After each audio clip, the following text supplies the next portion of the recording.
Assalamualaikum warahmatullahi wabarakatuh. Pada kesempatan kali ini kita akan membahas kelanjutan fluida dinamis, yaitu mengenai hukum Bernoulli serta penerapannya.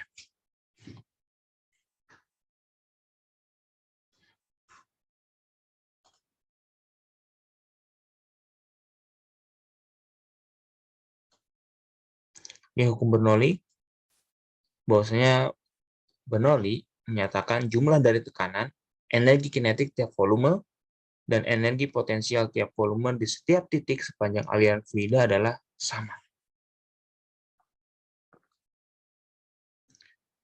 Nah, ini gambarannya pada Bernoulli ya. Di sini ada pipa mendatar, kemudian pipa arah vertikal.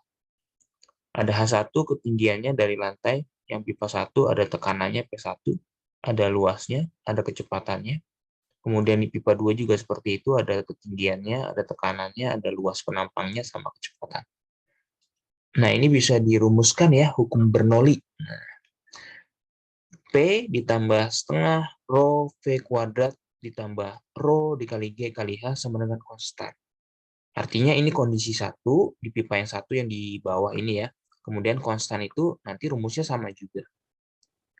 Ya, di sini sudah ada keterangannya, P-nya tekanan, rho-nya massa jenis, V-nya kecepatan, G-nya gravitasi, H-nya ketinggian.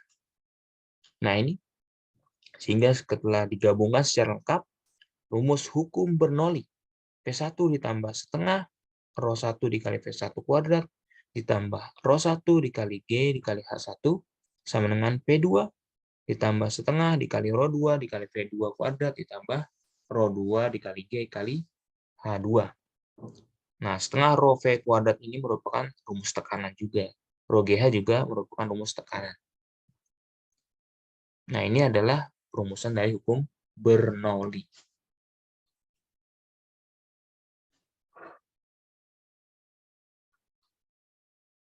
Nah, penerapan hukum Bernoulli.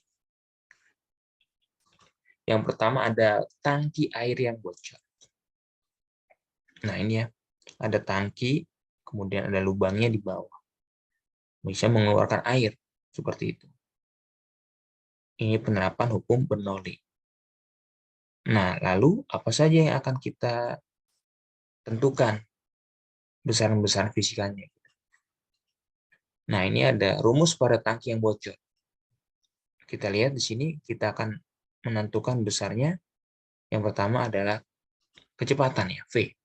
Yaitu V ya, kecepatan air yang keluar dari lubang. Jadi ada lubang di sini, berapa kecepatannya? Nah, ini dirumuskan dengan V sama dengan akar 2 kali G kali H1. Di mana H1 itu adalah jarak lubang ke atas permukaan air gitu ya. Lalu kemudian ada waktunya, waktu yang dibutuhkan air atau waktu pancuran air, yaitu T-nya sama dengan akar 2H2 dibagi G. Nah, di sini H yang digunakan untuk waktu adalah H2, yaitu jarak dari lubang sampai ke bawah gitu ya.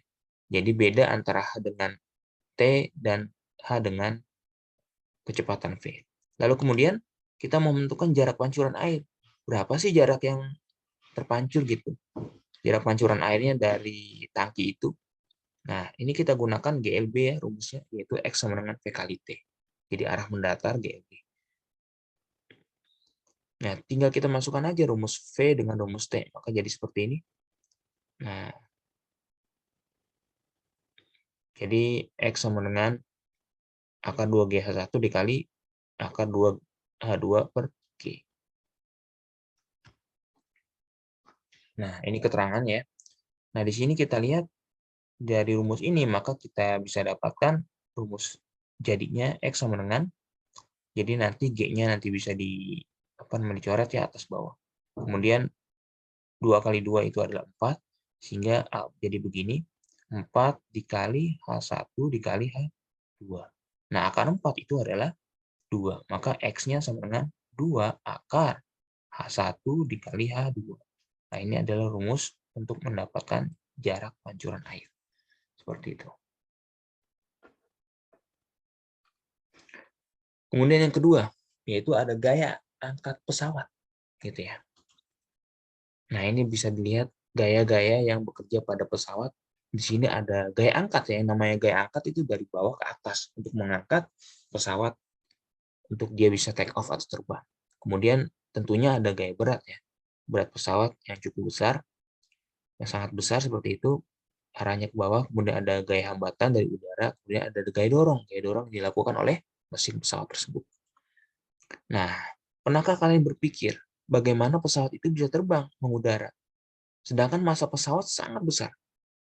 Pesawat bisa terbang karena adanya gaya angkat pesawat di bagian sayapnya. Nah, syarat pesawat bisa terbang yaitu gaya angkat pesawat harus lebih besar daripada berat pesawat itu sendiri. Nah, ini bisa kita lihat konsepnya di sayap pesawatnya ya. Jadi ya yang di atas ini bagian atas pesawat yang agak melengkung, kemudian yang datar ini adalah di bagian bawah pesawat. Di sini ada besaran V kecepatan V1, kemudian ada besaran tekanan V1 di atas V2, ada juga tekanan V2. Lalu apa syarat pesawat terbang bisa take off? Nah, syaratnya adalah seperti ini. Jadi kecepatannya V1 itu harus lebih kecil dari V2. Ya, V1 lebih kecil dari V2, makanya dia datar, menyebabkan kecepatan daripada udara ya. Kecepatan udara yang melalui bawah sayap itu lebih kecil. Nah, karena kecepatannya lebih kecil, maka tekanannya lebih besar. Ya, tekanan di bawah sayap lebih besar sehingga bisa mendorong pesawat untuk mengudara ke atas. Nah, secara matematis besarnya gaya angkat sayap pesawat dirumuskan sebagai berikut. Nah, ini F1 min F2. Ini merupakan gaya angkatnya. Yaitu sama dengan setengah dikali rho dikali V2 kuadrat dikurang V1 kuadrat. Ya, dikali A. Ini keterangannya. F1 min F2 merupakan gaya angkat pesawat 1 Newton. Rho-nya massa jenis udara. V1 kecepatan udara di bawah sayap. V2 kecepatan udara di atas sayap. Sedangkan A luas penampang sayap pesawat tersebut.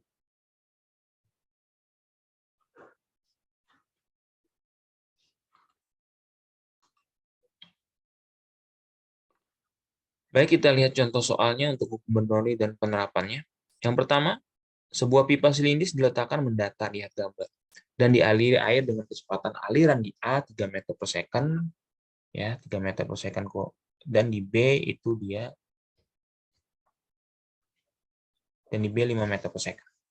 Nah, jika tekanan penampang di penampang A 10 pangkat 5 Newton per meter kuadrat, maka tekanan di penampang B adalah, nah di sini berarti ada ini ya VA ya, diketahui ada VA-nya. Kemudian ini adalah VB, kecepatan di penampang B. Lalu ada luasnya 10 pangkat 5 ya. Bukan luasnya, maaf. Tekanannya ya. Tekanan di pipa A, PA itu ya. 10 pangkat 5 itu adalah 100.000. Ya, jadi 100.000 Newton per meter kuadrat. Yang ditanya adalah PB gitu ya. Tekanan di B. Nah, ini merupakan HB-nya ya 10 cm, kita ubah menjadi meter yaitu 0,1 meter. Nah, H-nya berapa?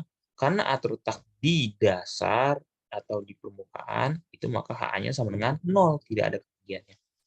Baik, maka kita gunakan hukum Bernoulli ya, di mana rumusnya adalah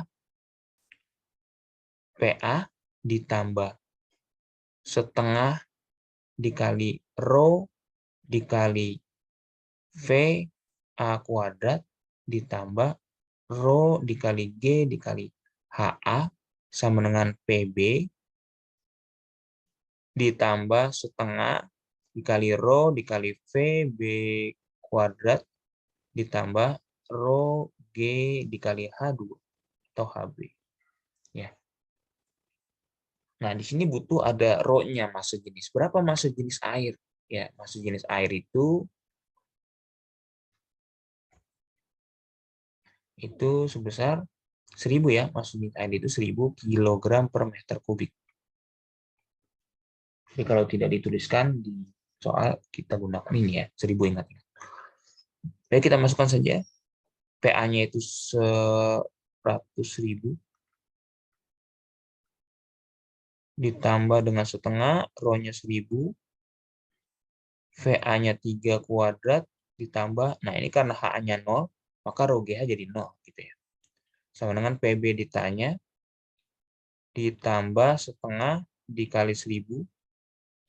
Nah, VB-nya itu 5 kuadrat ditambah 1000 rohnya, dikali G-nya 10, hanya 0,1.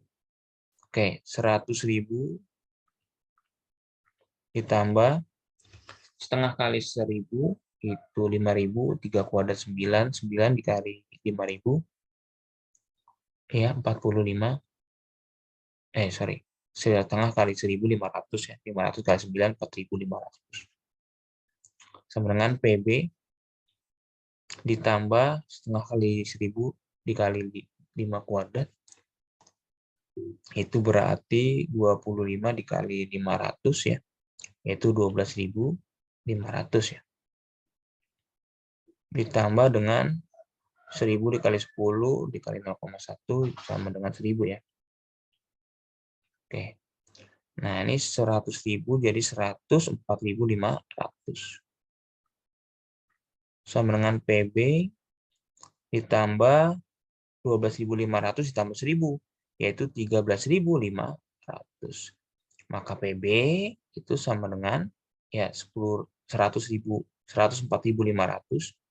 dikurangi 13.500 gitu ya.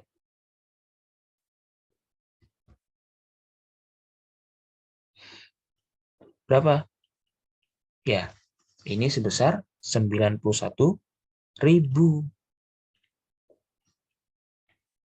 Newton per meter kuadrat. Nah, pilihan jawaban dalam 10 pangkat 4. Ya, maka di sini kalau dijadikan 10 pangkat 4 menjadi 9,1 dikali 10 pangkat 4 Newton per meter kuadrat. Maka jawabannya adalah yang A. Gitu ya.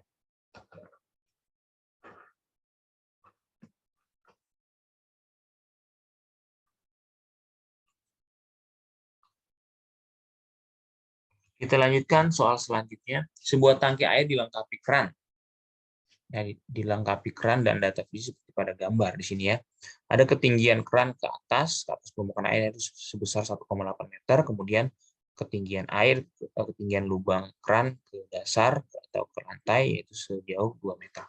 Jika keran dibuka, air akan menyembur melalui B dengan kecepatan, ditanya adalah kecepatannya V. Gitu ya. Tadi V rumusnya apa, V?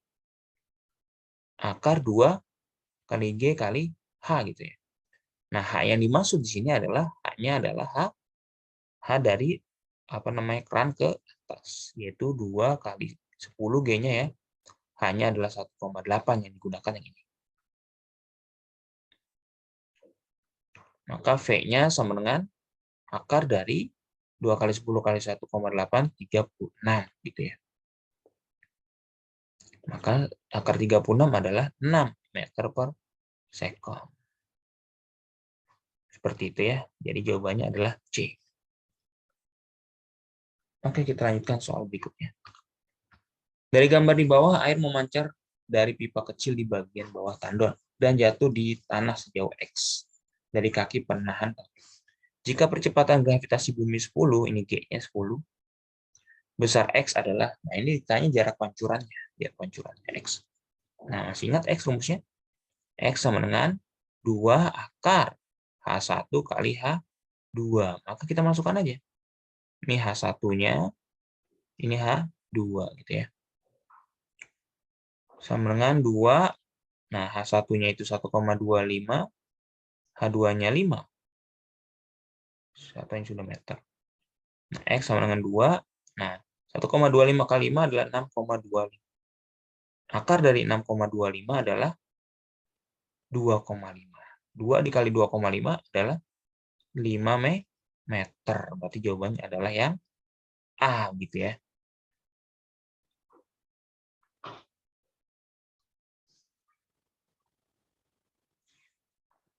Ya, soal selanjutnya. Sebuah pesawat dilengkapi dengan 2 buah sayap masing-masing seluas 40 meter kuadrat. Jika kelajuan aliran udara di atas sayap, itu V2 aja ya. Dia ini V2 gitu ya. Adalah 250 meter per second. Jadi ini V2. Kita ketahui di V2 250 meter per second. Dan kelajuan udara di bawah sayap adalah 200 meter per second. Ini adalah V1 di bawah sayap. Tentukan gaya angkat pada pesawat tersebut. Anggap kerapatan udara atau massa jenis ya 1,2 kg per meter kubik. Nah, di sini ada luasnya juga ya. Jadi ada A itu 40 meter kuadrat, V1-nya 200 meter per sekon, V2-nya itu 250 meter per second. Kemudian ada massa jenisnya ya. Massa jenis udara Rho-nya itu 1,2 kg per meter kubik. Yang ditanya adalah gaya angkat F1 min F2-nya. Nah, kita masukkan saja rumusnya. Gaya angkat pesawat F1 min F2 sama dengan setengah dikali Rho dikali A dikali V2 kuadrat dikurangi V1 kuadrat. Sama dengan setengah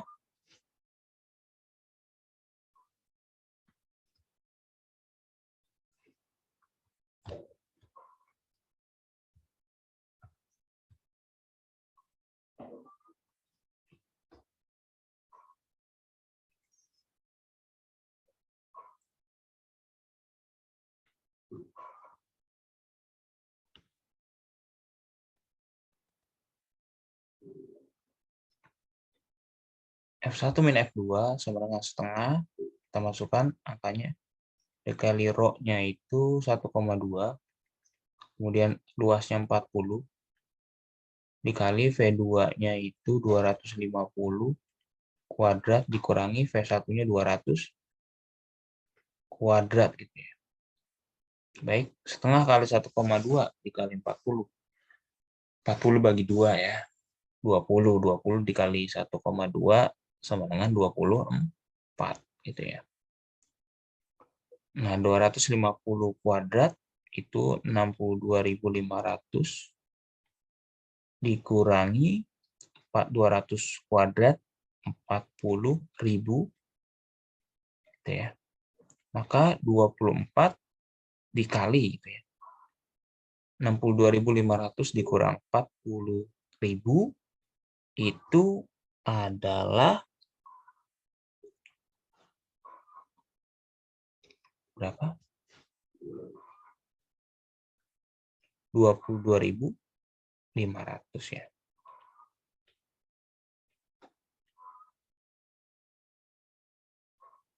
Nah, 24 dikali 22.500 sama dengan berapa?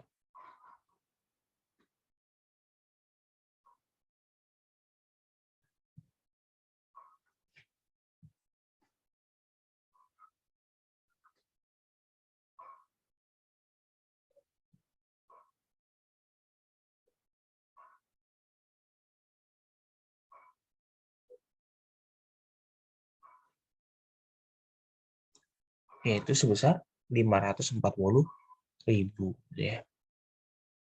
540.000 Newton. Nah, ini adalah besarnya gaya angkat pesawat. 540.000 Newton. Baik, mungkin ini saja yang bisa kita pelajari untuk hukum Bernoulli, kemudian penerapannya pada tangki bocor, dan gaya angkat pesawat, beserta soal dan pembahasannya. Semoga bermanfaat. Kurang lebihnya mohon maaf. Assalamualaikum warahmatullahi wabarakatuh.